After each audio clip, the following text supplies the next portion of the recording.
के ये sound effect कैसे रिकॉर्ड किए जाते हैं। जब मूवीज में बारिश का सीन आता है तो वो असली बारिश का साउंड नहीं होता, बल्कि वो तो सिर्फ एक मीट को पैन पे फ्राई करने का साउंड होता है।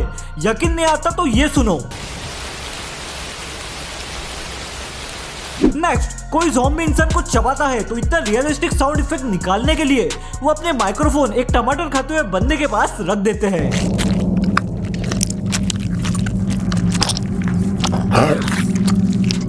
और मूवीज में हड्डियां टूटने का साउंड इफेक्ट वेजिटेबल्स को तोड़ मरोड़ कर निकालते हैं। और दोस्तों, स्टार वॉर्स के ये ब्लास्टर नॉइज निकालने में कितनी मेहनत लगी ये देख के तो आप शॉक हो जाओगे।